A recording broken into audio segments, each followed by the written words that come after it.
And we're back, ladies and gentlemen. I hope everyone had a good break, good Christmas and New Year.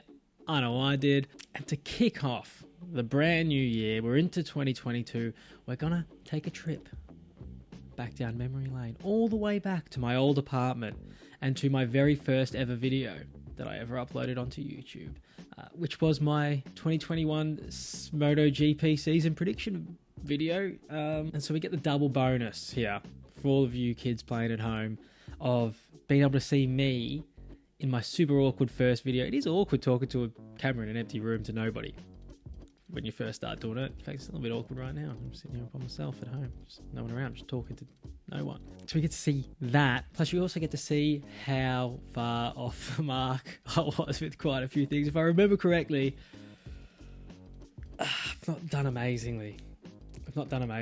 But at least you'll get to sit at home, watch along and laugh along and cringe a little bit with me. Let's just get straight into it. Let's just see how wrong I possibly could have done it. I made 10 predictions. I'm going to chuck a little scoreboard up there for myself and we'll see just out of 10 how well I've done.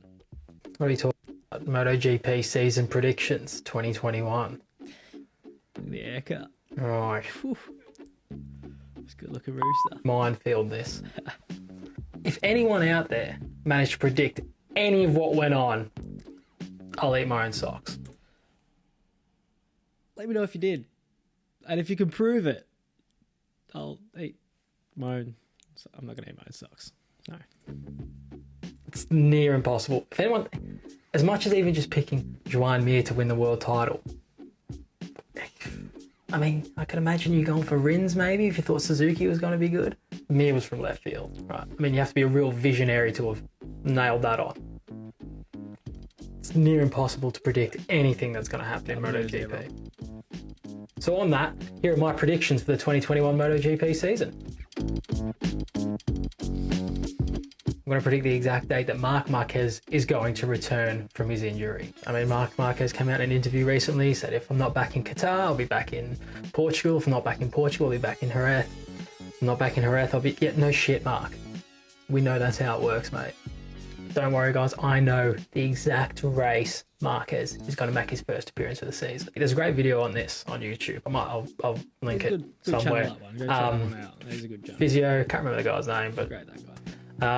Chris. Talks about the injury in detail, knows more about it than, well, me, and just puts a regular time period for an injury like that. And based on that, I'm going to call it at the Catalan Grand Prix, Circuit de Catalunya. 6th of June, I'm saying he's going to be back on track. Friday, free practice in the morning on the 4th of June. Okay, so that... We got that wrong. Where was he back? Jerez. When was he back? Was he back around... Let's go back. Where was my little calendar there?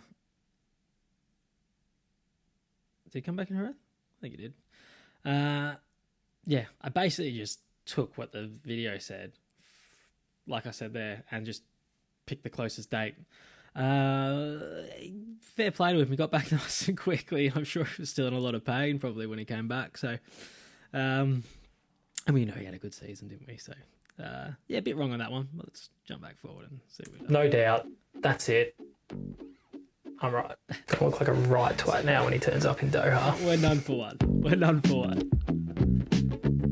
I'm saying the king, the GOAT, the best there was, the best there is, the best there ever will be, Valentino Rossi. I think he's going to get his last podium as a MotoGP rider at... Right, what did I actually just say? The best. Valentino Rossi. I think he's going to get his last podium as a MotoGP rider at the best circuit on the calendar, Phillip Island. Now, I'm not saying that's going to be his only podium of the season. It'll just be his last. And probably his only one, yeah. And then, for the end of the season, he'll retire. I think this is one last go for him. I think Yamaha would be better. They had the valve issue last. Look, I've double predicted here. So there was really, for a full point to be available, I would have had to have got... I mean, in fairness to me, we didn't actually get to go to Phillip Island. So he could have got a podium there. He could have, but he didn't get one. And by the way, after Qatar, when he put it on the second row, when he put it fourth in qualifying, I was like, I'm on here. He's actually going to get a podium this year, and maybe another one later on. But yeah, no, I'm going to give myself half a point for this one. So we're a 0.5 out of 10 so far, and a 0.5 out of a possible 2. So I'm taking a half point. Season, I think the bike will be better. I think they'll probably get some better results than they got last season.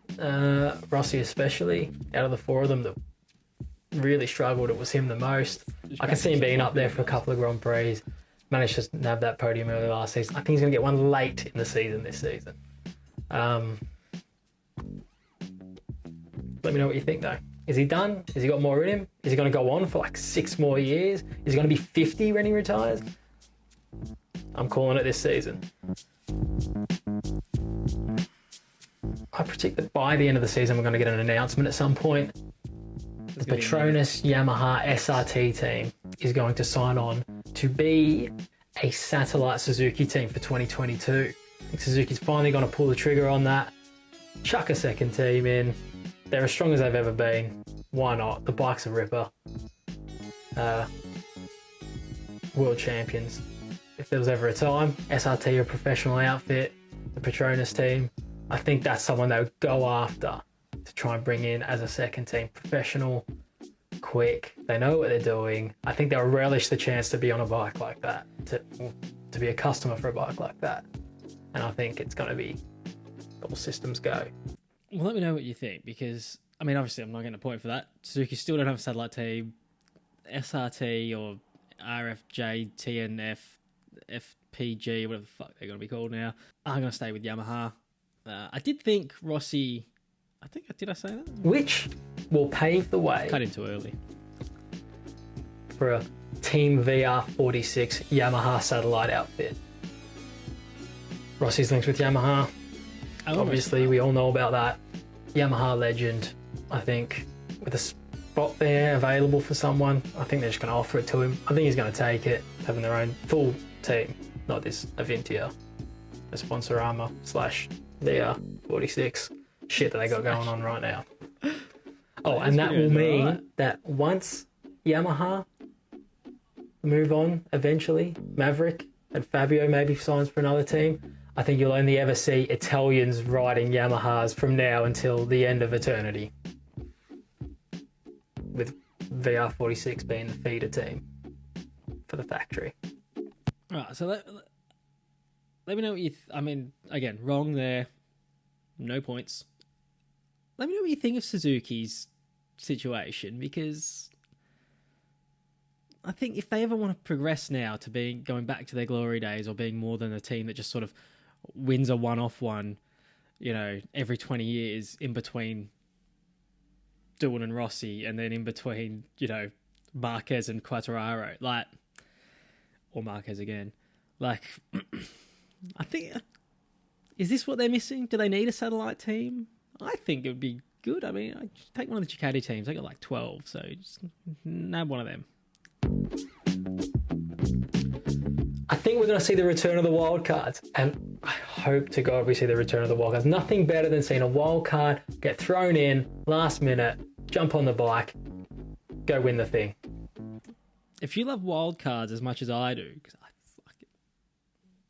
I love wildcards, right? I have a video about that, which I'll chuck up in the corner here, and you can watch at the end. And it's a good video. You should go watch it. Who hates it? There's no one doesn't like that. Everybody loves that. Seeing Troy Bayliss in Valencia, bang, jump on that bike, lad, boom, wins the race. Brilliant. I think either Dovi or Lorenzo, but not both, will make a wildcard appearance before the end of the season. Yamaha was keen to give him one last season. No wildcards allowed. Got robbed of one there. And then obviously Dovi is a free agent. Anyone come and knock on his door. Let's have it. Okay, so we've been through the first 4. I mean, technically this is no points. Dovi did show up. He wasn't a wild card. He was a replacement rider, a sub rider. Do I get a point for that? I mean, I am struggling for points here, guys. And I don't want it to look like I don't really know what I'm talking about, since my whole channel is based on MotoGP and I haven't really predicted anything correct about MotoGP yet. He's not a wild card. Pedrosa was a wild card. I should have said Danny Pedrosa. That would have been the smart money. No points. As we get to number 5 now, we're getting into the more results-driven predictions. Oh, no. Who's going to spank their teammate by the most points?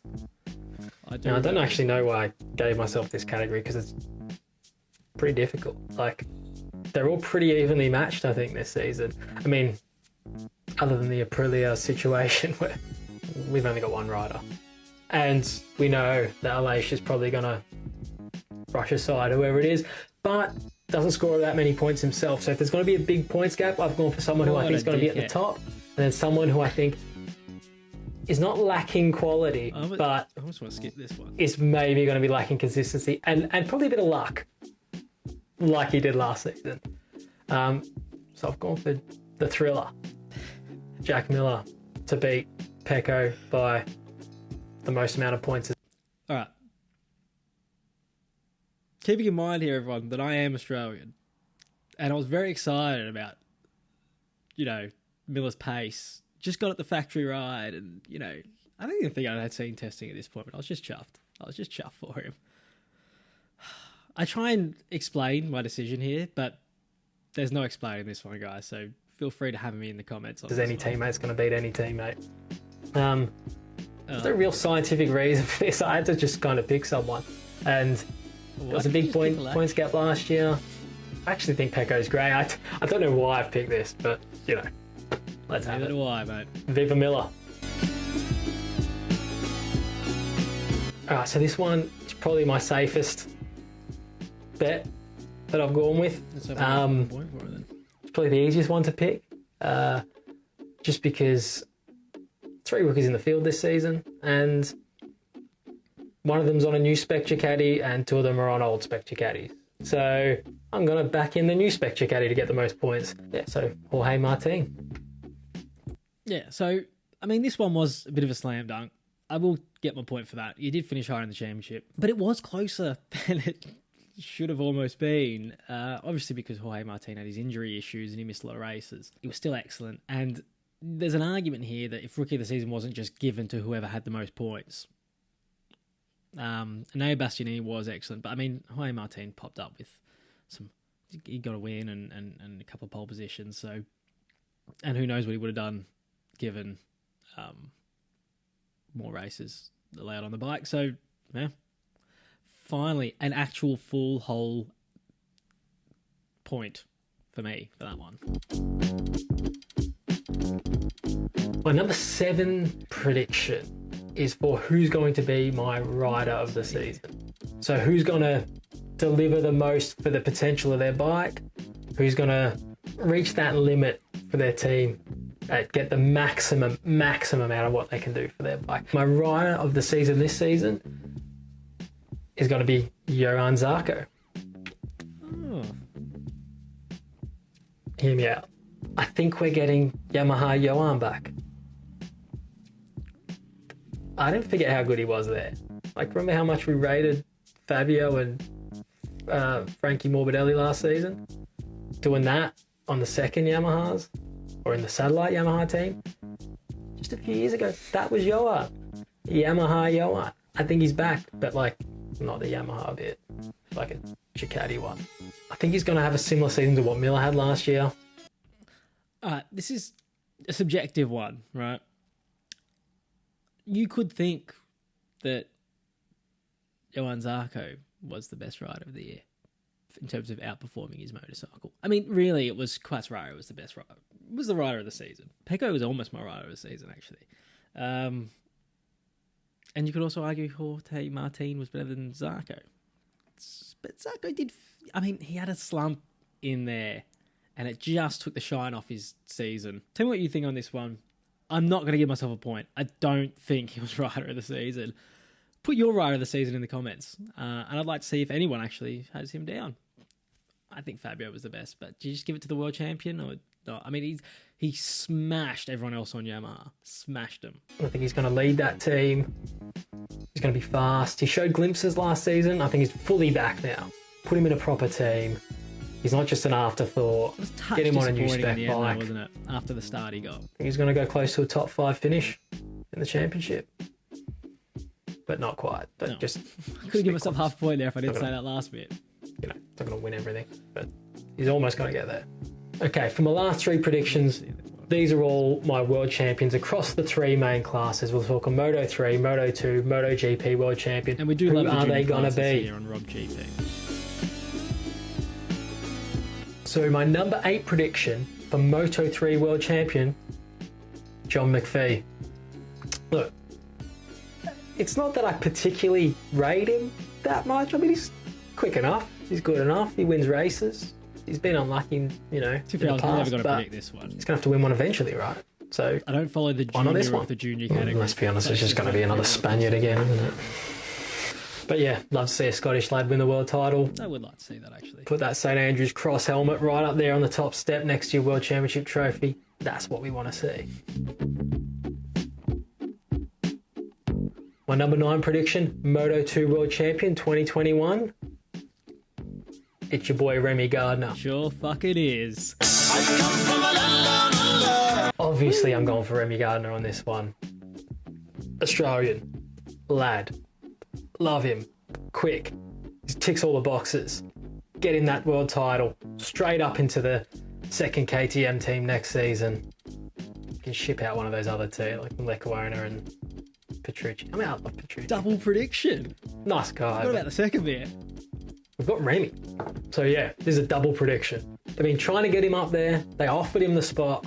He didn't want it. He wants to be Moto 2 take world 2 champion. points for He's this. going to do it. But everything else I've treated as a half point Here it when I've comes. done a double. So I'll take 1 point. Oh no. And for my 10th and final prediction for MotoGP in 2021, the MotoGP world champion. I mean, my reasoning. And they're going back to back. My reasoning was. And it's not going to be Joan Mir. Alex Rins is my prediction to win the world title in 2021. I mean, it looks stupid I just- now, but I'm sure I wasn't the only one. Am I the only one that still just thinks he's the better of the 2? I mean, without those couple of races he missed at the start of the season, it wasn't that far off in the end. Mir was excellent. I mean, we can't talk down what he achieved, but just think full season, he knows now he's on a bike that can win the world title. He's the team leader, really. The more experienced one, I think he's gonna, you know, these top guys, they can smell blood. I think he can smell it. He knows he's on the best bike. He knows he's on the bike that's the most consistent. If he just brings it home every week, does a Mir, but has that little... While we're talking about Alex Rins here, tell me from the earlier one who you rated season was. Tell me who your most disappointing rider was of the season. Because I think he's mine. I mean, he was out of it within 4 races. It was done. It was cooked. He just didn't stay on his fucking bike. What I said there is actually the mentality he should have had going. Like, he should be going, why has he won a world title before I have? And I'm quicker than him. A bit of extra pace to go and win the extra 1 or 2 races that Mir doesn't win. World title. Back to back for Suzuki. I'm sure that within Sold about on the Suzuki dream. 2 months, about 75% of these are going to be already wrong. But, you know, have a crack. I'm going to leave up my predictions for who I think is going to be the top 5 in the championship at the end of the season on your screen. It wasn't far somewhere. off. I mean, I picked 1, 2, 3 out of the top 5. And like I said earlier, Marquez probably could have been one of them. So I could have had 4 out of 5 in the top 5, just in the wrong order. But Yeah. all right, that's enough. You talked enough shit today, mate. Well, anyway, guys, thanks for watching. We'll see you guys on the next one. What did I get? 2 points or something? 2.5, 1.5 points? I'll put it up on the screen.